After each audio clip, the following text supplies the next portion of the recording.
Good day, Father Matt Williams here in my parked car. I hope you're well. Happy St. Patrick's Day. All right, we're on Book 1, Chapter 3. It's called The Doctrine of Truth. Thomas à Kempis in this chapter wants us to not rely on what people's opinions are about us, but for us to always be in encounter with the person of Jesus Christ and His Word, and that Word is challenging us to be conformed to Christ, that we're called to be other Christ, that we're called to die to ourselves, that the truth of the gospel is what's penetrating our hearts and our lives and inviting us to change. Not the opinion of others. If people are just always flattering us and saying, oh, you're so good and this and that, and we start listening to these things about ourselves, that's not going to get you into heaven, Thomas Aquinas say, but it's really the way that our conscience is informed by the truth of Jesus Christ, the way that we are called to challenge our own perceptions and thoughts, that we are called to humble ourselves and to ever strive to know ourselves and to see ourselves as God knows and sees us. He'll talk about learning and knowledge, and he says the pursuit of learning and knowledge is a good and noble thing.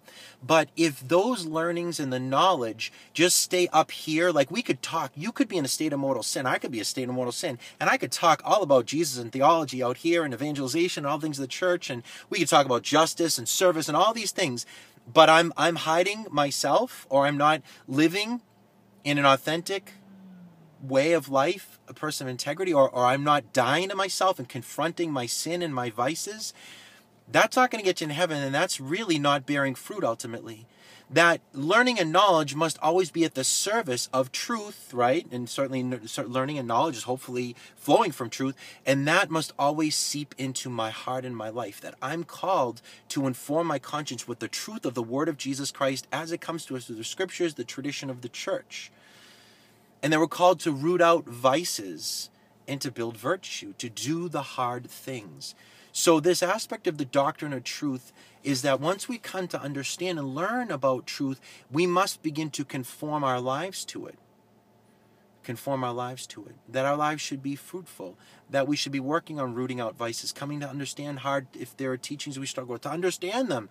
Because Jesus teaches us the truth of what it means to be human in this world, right? And so if we're wrestling with things, to learn and understand it, that we're called to conform our lives to truth itself. Who is Jesus? He has a name.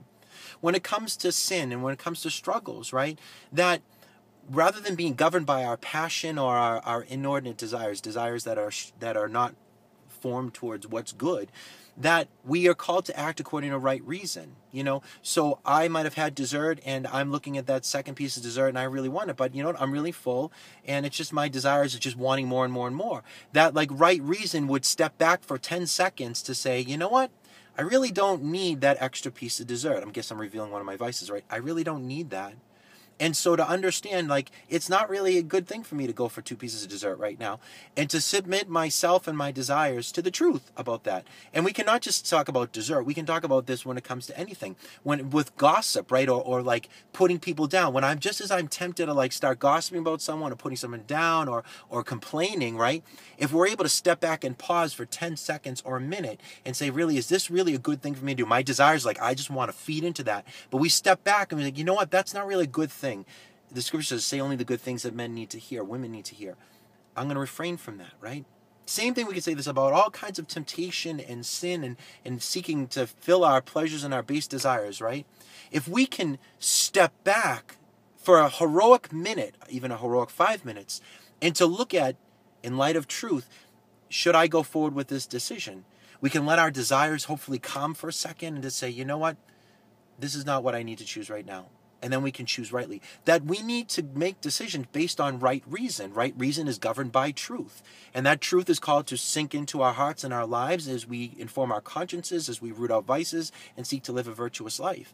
That we must be governed by reason, and reason is shaped by truth. And the truth is Jesus. The truth is how Jesus tells us to live in this world, through the Scriptures, through the living magisterium of the church, the tradition, through the church's teaching.